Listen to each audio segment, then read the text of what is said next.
Wait, do we actually know something and the game is really on the horizon?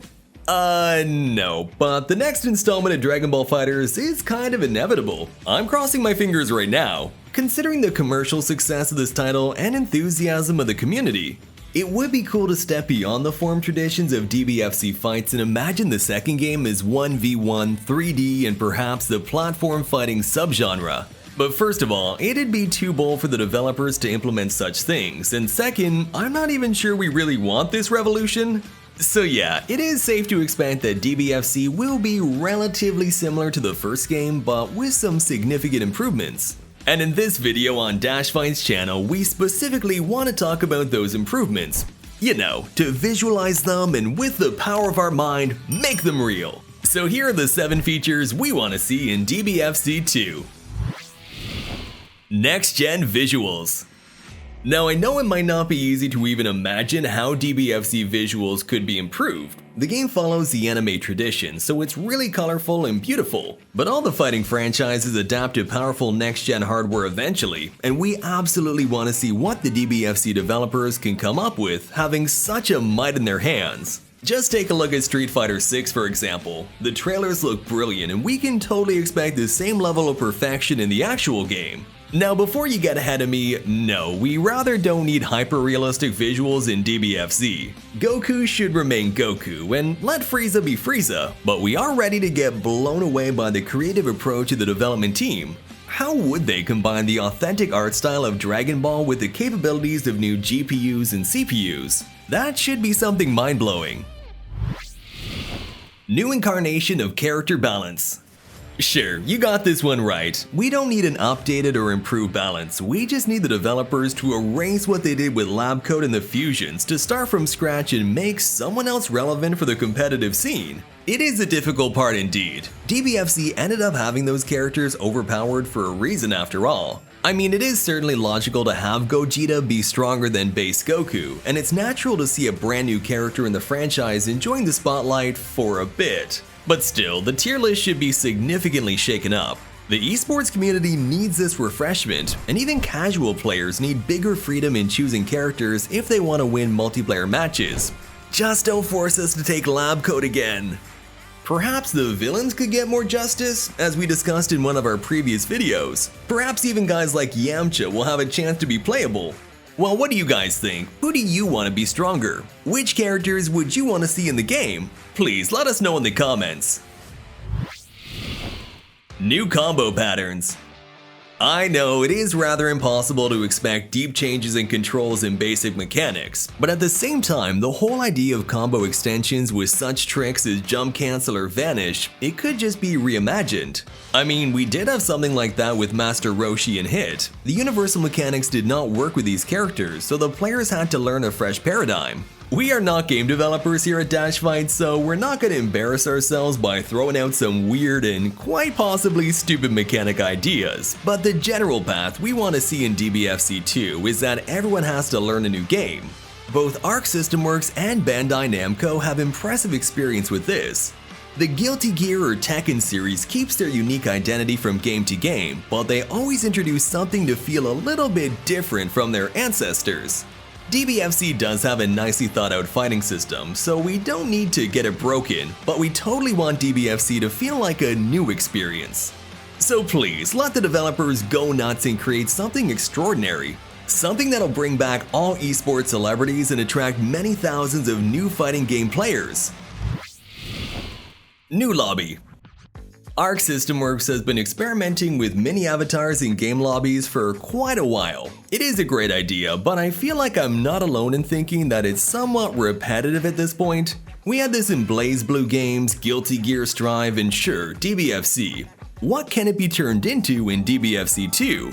We still don't want the multiplayer experience shifting towards a simplified menu version when you press play online and initiate an automatic opponent search. I mean, sure, this option could be available, but more social interactions would be even nicer. Now, it may seem as if we're intentionally not specifying what this feature of a new lobby would look like.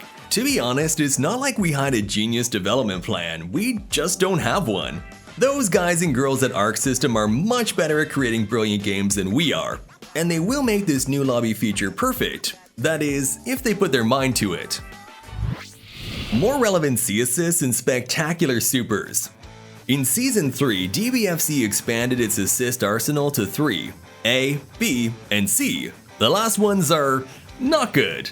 But please, don't get me wrong, the initial intention with C assists was alright. Players received a wider choice of supporting moves for their team, and those C assists are effective and destructive, but they do have a notable downside. It just takes too much time to have them active again.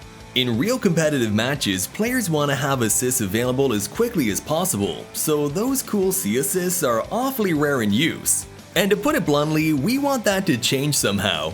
Incredibly strong assists that destroy opponents or suddenly give you a significant advantage, and probably a way to touch a death. And why not? That should be fun.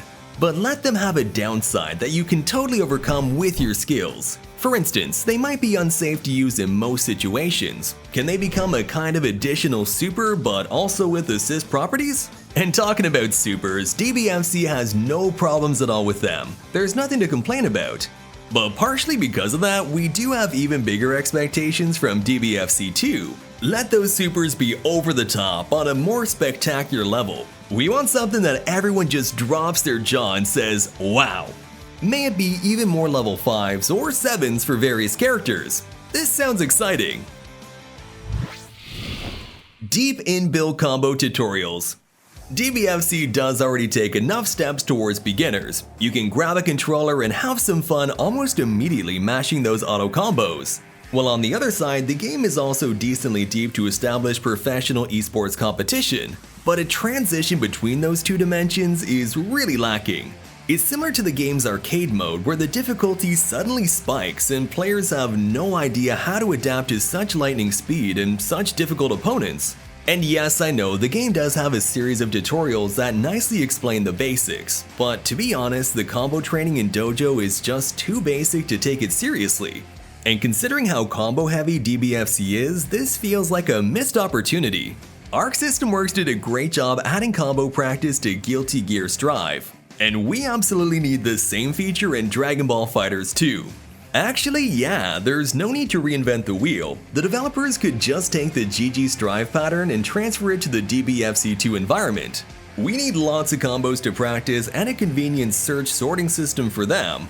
So please, do this for us! Unique story with another awesome villain.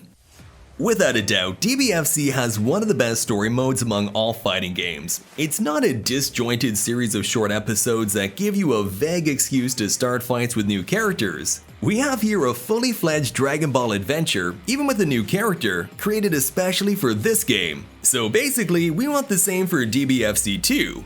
Not the same story, but the same level of authenticity, where the whole gang of Dragon Ball heroes dives into a new world of troubles and feats. And we definitely need a new great villain, probably somebody filled with absolute evil like Lord Frieza or Kid Buu.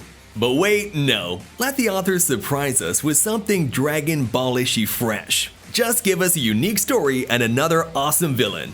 Yep, you are right, we did not mention rollback netcode in this video.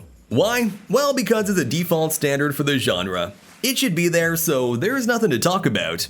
And Arc System Works knows that. We have this technology implemented in many of their games. DBFZ 2 will be no different. Also, the cross-platform play would be great.